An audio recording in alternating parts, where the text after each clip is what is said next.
Hey everybody! First of all, if you see me in the same outfit twice, it's because I'm filming a couple videos tonight. I'm in my pajamas because I just got home from a late Christmas party and I wanted to be comfortable. But I also wanted to film a couple of videos for you guys. I just got back from Walmart after the party and I wanted to show a couple things that I got. Nothing's really new, but I just thought you guys might be interested in it and also might be interested in seeing some reviews. So if you are, let me know in the comments down below and I'll try them out and do a review video for you.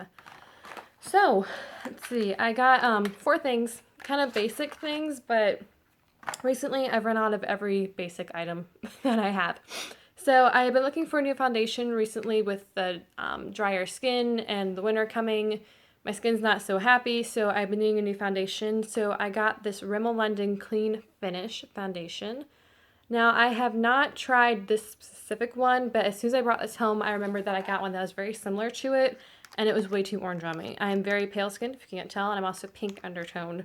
So it has a kind of spatula applicator, and just looking at it, I can tell it's going to be too orange toned, so I'm kind of disappointed.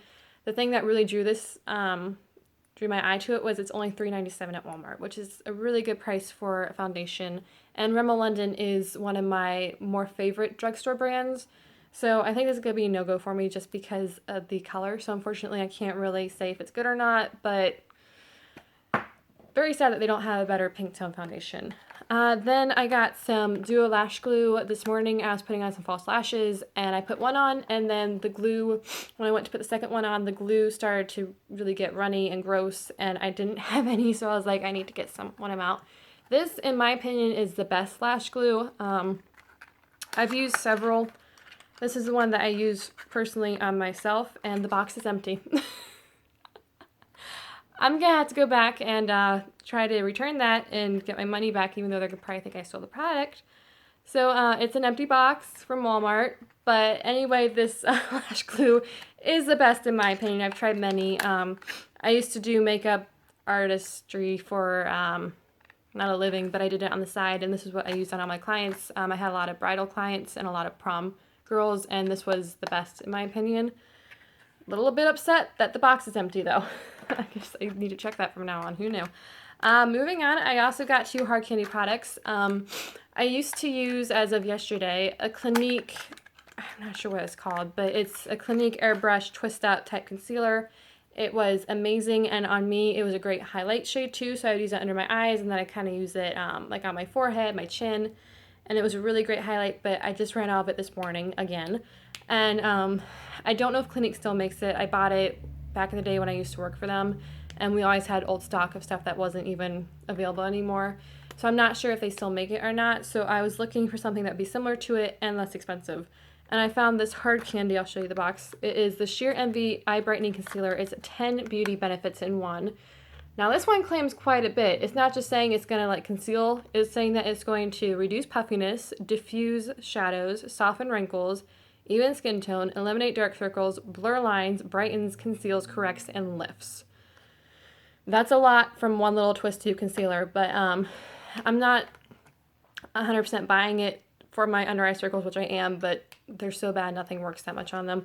I was buying this more of a highlight type product and to use under the eyes as a highlight. It's just your typical twist up pen, and then it just brushes on, which is so dark here you can't see it right now, but it's just very, very light.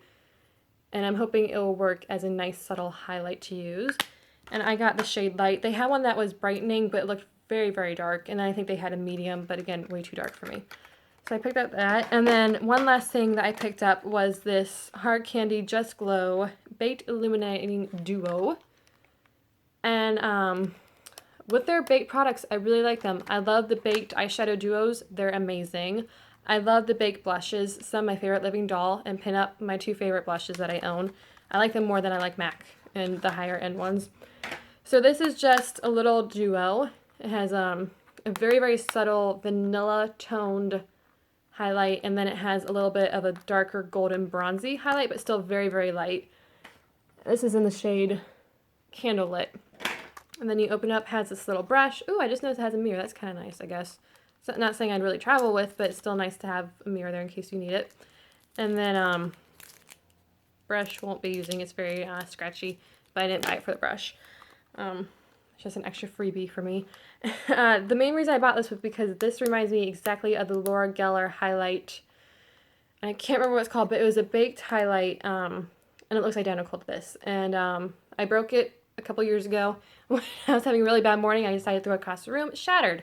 I'm normally not that angry of a person, but it was just a really bad morning, and it shattered. And as soon as I did it, I was very sad that I had done that. I had a little mini travel size of it.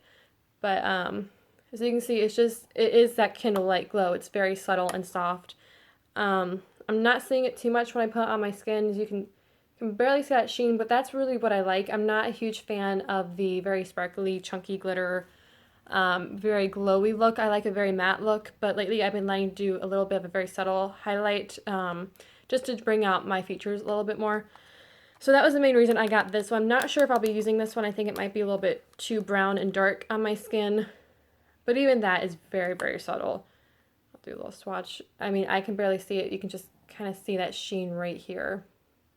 So I am excited about this. I'm hoping this will turn out to be a dupe. I believe it's the Laura Geller Vanilla Brightener, I think is what it is, but this looks almost identical to it. So I'll be interested to see if it goes on the way it does. So that's my haul. I'm a little bit disappointed about the lash glue. I have a feeling I'm going to go in there and be like, did you steal that? But like, I didn't. So yeah, I thought it felt very light, but I didn't think to check it. So I will have to go back and see which kind of stains, because it's about a half-hour drive for me. So I'm going to have to go and see what happened with that. But I'm excited to try things out. Like I said, I'm already disappointed with the Rimmel London just because it is very orange toned. And as soon as I brought this home and I looked at it closer, I remembered that I bought, it might have been this one years ago, but I remember that I bought one just like this and it was way too orange toned on me. So it kind of is sad because I've noticed Rimmel London's foundation products tend to be geared more towards medium skin tones, and ones with like a more neutral base to them. They're not very pink and pale friendly, which is sad because it's so inexpensive, and I was really excited to find a foundation that was only $4 for a very good size. I mean, this is a 1-ounce foundation jar, but that's okay. I have very high hopes for mostly the top one. Like I said, it looks just like the Laura Geller one. And then I have very high hopes for this little airbrush concealer, because I'm really hoping it takes the place of the Clinique one that I was using that I think has been discontinued by now. So I will try these products out. If you guys would like to see some reviews more in depth down later on once I use these and try them out for a little bit, let me know in the comments down below, and I'd love to do that for you. And again, I'll talk to you guys later. Bye.